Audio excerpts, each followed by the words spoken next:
आजचा आपला विषय आहे की पीक विमा किती आलेला आहे हा कसा बघावा व आपल्या पीक विमा कोणत्या बँकेत जमा झालेला आहे याची पण माहिती, किती तारखेला जमा झालेली आहे याची पण माहिती आपल्याला अगदी व्हॉट्सअपवरती एका नंबर सेव्ह करून तो नंबरवर हाय मेसेज पाठवल्याच्या नंतर त्या ठिकाणावरून आपल्याला विमा कंपनीकडून ही विमा पॉलिसी किंवा वेगवेगळे ऑप्शन येतात, ते ऑप्शन निवडून आपल्याला पॉलिसीचं स्टेटस, इंटिमेशन स्टेटस, जे काही क्रॉप लॉस इंटिमेशन झालेलं आहे त्याचं सर्व स्टेटससुद्धा आपल्याला व्हॉट्सअपवरती पाहता येऊ शकतं. मग आता आपल्याला या ठिकाणी व्हॉट्सअपवरती कोणता नंबर आहे तर व्हॉट्सअपच्या नंबरवरून आपल्याला मेसेज करता येऊ शकतो. हा नंबर पण आपल्याला सांगितला जाईल. तो नंबर मोबाईलमध्ये सेव्ह करून हाय मेसेज पाठवल्याच्या नंतर जी काय आपल्याला पीक विमा कंपनीकडून माहिती आहे ती माहिती आपल्याला या ठिकाणी मिळू शकते. आता पीक विमा काही शेतकऱ्याला जमा झालेला आहे, काही शेतकऱ्यांनी हा क्लेम केला नसल्यामुळे अनेक शेतकऱ्यांना विमा हा मिळतो का नाही असा प्रश्न पडलेला आहे. अनेक शेतकऱ्यांनी क्लेम करूनसुद्धा त्यांना पीक विमा मिळालेला नाही. काही जणांचे क्लेम केलेला आहे, पण क्लेम केल्याच्या नंतर जे काही पीक विमा कंपनीचा प्रतिनिधी असतो तो प्रतिनिधी येऊनही गेल्याच्या नंतरही विमा आणखी जमा झालेला नाही. तर त्यांच्याच जवळच्या शेजाऱ्याला किंवा शेजारच्या गावाला असलेला अनेक शेतकऱ्यांना हा पीक विमा मिळालेला आहे. हा कशामुळे झालेला आहे याची सर्व माहिती पण आपण या व्हिडिओमध्ये घेणार आहोत. या ठिकाणी आपल्याला मी व्हॉट्सअपवरती स्टेटस कशा पद्धतीनं चेक करता येणार आहे हे आपल्याला आता सांगणार आहे. आता व्हॉट्सअपवर स्टेटस चेक करण्यासाठी व्हॉट्सअप म्हणजे पीक विमा कंपनीचा नंबर आहे 7065, या ठिकाणी नंबर दिलेला आहे 7065 51 44 47. हा नंबर मोबाईलमध्ये आपल्या सेव्ह करायचा आहे. पीक विमा कंपनी नावाने हा नंबर सेव्ह करावा. या नंबरवर हाय असा मेसेज पाठवा. हाय असा मेसेज पाठवल्याच्या नंतर आता या ठिकाणी आपल्याला दिसत आहे की हाय असा मेसेज पाठवल्याच्या नंतर आपल्याला 3 ऑप्शन येतात. एक आहे पॉलिसी, एक नंबरला दिलेला आहे पॉलिसी स्टेटस, 2 नंबरचा आहे पॉलिसी इन्शुरन्स आणि सी ऑल ऑप्शनमध्ये वेगवेगळे पर्याय आहेत. आता आपल्या ठिकाणी हे पॉलिसी स्टेटस हे मी ऑप्शनला क्लिक केल्यामुळे हिरव्या रंगात दिसत नाही, तर त्या ठिकाणी तुम्हाला हिरव्या रंगामध्ये आलेलं दिसते. पॉलिसी स्टेटसवर आपल्याला क्लिक करायचं आहे. म्हणजे त्याच्यावर टच केल्याच्या नंतर हा वेगळा मेसेज जाईल. आता मेसेज कोणता जाईल तर हा मेसेज पॉलिसी स्टेटसला चेक केल्याच्यानंतर हा मेसेज जाईल. या मेसेज गेल्याच्या नंतर आपल्याला सी इयर ऑप्शन म्हणजे या ठिकाणी सांगितलेलं आहे की सीझन इयर ऑप्शन सांगितलेलं आहे. हे सीझन इयर ऑप्शन हे क्लिक करायचं आहे. ह्याच्यावर क्लिक केल्याच्यानंतर वेगवेगळे सीझन निवडण्यासाठी येईल. त्या ठिकाणी आपल्याला खरीप 2024 असा ऑप्शन निवडायचा आहे. खरीप 2024 ऑप्शन निवडल्याच्या नंतर आपल्याला खरीप 2024 या ठिकाणी बघा ऑप्शन निवडलेला आहे. आता हे ऑप्शन निवडल्याच्या नंतर पुढचा मेसेज कोणता येईल तर रिप्लाय हा आपल्याला लगेच जे काही खरीप सीझन निवडलेला आहे त्या ठिकाणी आपल्याला रिप्लाय. किंवा असंही काही जणांचं असू शकतं की जर समजा एका पॉलिसीला दोघांचा नंबर म्हणजे 2 पॉलिसीला एकाचाच नंबर दिलेला असेल तर त्या ठिकाणी आपल्याला ते जे काही पॉलिसी नंबर आहे ते सिलेक्ट करण्यासाठी सांगू शकतं. त्या ठिकाणी आपण दोघांचेही स्टेटस बघू शकतो. त्या ठिकाणी ज्याचा पॉलिसी नंबर सिलेक्ट केलेला आहे त्याची माहिती आपल्याला त्या ठिकाणी बघता येऊ शकते. आता या ठिकाणी मी सिलेक्ट केल्यानंतर पॉलिसीचं जे काही इयर आहे ते सिलेक्ट केल्यानंतर ही सर्व माहिती आलेली आहे. या ठिकाणी पॉलिसी नंबर आलेला आहे, पेमेंट डेट आलेली आहे, किती तारखेला पेमेंट जमा झालेला आहे या ठिकाणी डेट आलेली आहे आणि किती रुपये जमा झालेली आहे या ठिकाणी रक्कमसुद्धा आलेली आहे आणि कोणत्या बँकेत जमा झालेली आहे ही रक्कम, बँकेचं नावसुद्धा या ठिकाणी येणार आहे.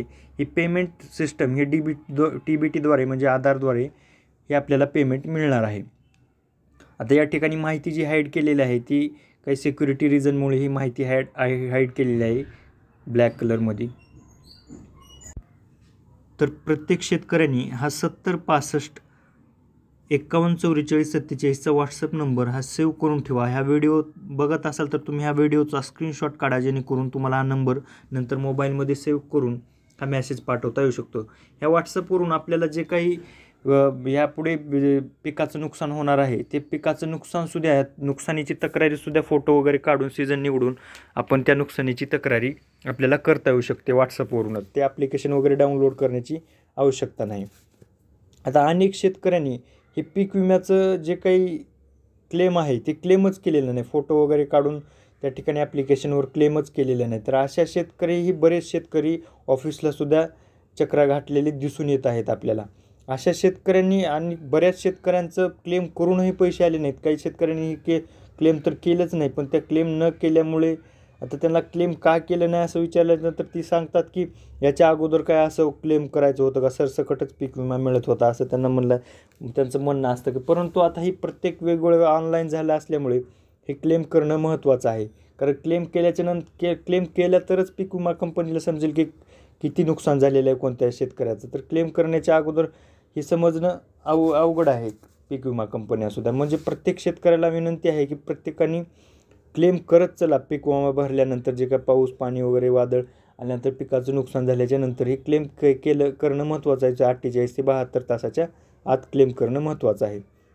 आता मी तुम्हाला पर्याय व्हॉट्सअपवरती चेक करण्याचं सांगितलेलं आहे. आता आपण दुसऱ्या पद्धतीने पण बघू शकतो. आता क्लेम स्टेटस या ठिकाणी क्लेम स्टेटस निवडण्याचा पण ऑप्शन येतो. आता त्या ठिकाणी क्लेम स्टेटसचा निवडून आपल्याला सीझन निवडायचा आहे. क्लेम स्टेटसचा मेसेज पाठवल्यानंतर सीझन इयर ऑप्शन या ऑप्शनवर क्लिक केल्याच्या नंतर जे खरीप सीझन आपल्याला निवडायचं आहे. खरीप सीझन निवडल्याच्या नंतर आपल्याला या ठिकाणी अशा पद्धतीचं हे खरीप सीझन या ठिकाणी निवडलेलं आहे. ऑप्शन आलेलं होतं. हे खरीप सीझन निवडून सेंड केलेलं आहे. ते मेसेज पाठवल्याच्या नंतर पुन्हा नंतर सर्व डिटेल ही आपल्याला या ठिकाणी पाहता येऊ शकते. हे बघा, प्रत्येक डिटेल्स कोणत्या बँकेत जमा झालेले, किती जमा झालेले, कोणत्या तारखेला जमा झाले याची सर्व माहिती आपल्याला या ठिकाणी बघता येऊ शकते. व्हॉट्सअपवरती हा चेक करण्याचा पर्याय अगदी सोपा आहे. हा नंबर सेव्ह करा. नंबर सेव्ह केल्याच्या नंतर मेसेज पाठवल्याच्या नंतर आपल्याला अशी सर्व माहिती प्रत्येक पर्याय आपण चेक करून त्या प्रत्येक पर्यायाचं जे काही रिप्लाय येत आहे ते सर्व रिप्लाय आपण बघू शकतो. रिप्लायची माहिती आपल्या पॉलिसीविषयी सर्व स्टेटस आपल्याला या ठिकाणी बघता येऊ शकतं. आता काही जणांना स्टेटस बघितल्यानंतर यील्ड बेस असं स्टेटस दाखवतं आहे. म्हणजे अनेकांना पीक विमा क्लेम केलेला आहे पण त्यांचं यील्ड बेस असं दाखवतं आहे. तर ते यील्ड बेसचं काही दिवसानंतर काही वेळेनंतर हे लोकलाइज्डमध्ये दाखवत आहे. या लोकलाइज्डमध्ये दाखवून त्यांना हा पीक विम्याचा हप्ता हा मिळत आहे. कारण की पीक विमा कंपन्या ह्या प्रत्येक ॲप्लिकेशन चेक करत आहेत. बरेच शेतकरी काही बोगस विमा भरलेले आहेत. ह्या सर्व डॉक्युमेंटची छाननी होऊनच प्रत्येक जिल्ह्यामध्ये वेगवेगळ्या दिवशी हे पैसे देण्याचं काम हे पीक विमा कंपन्या करत आहेत सध्या. अनेकांना धावपळ असते की त्या जिल्ह्यात आला, या जिल्ह्यात आला, मला आलं नाही आणखीन. हे प्रत्येक आपण ऑफिसला जाण्यापेक्षा अगदी सहज आणि सोप्या पद्धतीनं आपण व्हॉट्सअपवरती हा नंबर दिलेला आहे जो काय 70 65 51 44 47 हा नंबर दिलेला आहे. या नंबरवर मेसेज पाठवून आपण सर्व काही स्टेटस हे बघता येऊ शकतात आपल्याला. अशाच पीक विम्याच्या अपडेटसाठी व नवनवीन माहितीसाठी तसेच शेतीविषयक माहितीसाठी आपल्या चॅनलवर ही माहिती सांगितली जाते. तर तुम्ही आपल्या चॅनलवर नवीन असाल तर आपल्या चॅनलला सबस्क्राईब करा व हा व्हिडिओ तुमच्या पाहुण्याला, नातेवाईकाला, मित्रांना नक्की शेअर करा. त्यांना पण ह्या व्हिडिओचा फायदा होईल. हा व्हिडिओ व्हॉट्सअपवरती नक्की शेअर करा. कारण की त्यांना पण हा व्हिडिओ बघितल्याच्या नंतर त्यांना पण पीक विम्याचं स्टेटस कशा पद्धतीने चेक करता येईल हा त्यांच्या मनातील गैरसमज हा दूर होईल व त्यांनाही माहिती होईल. धन्यवाद.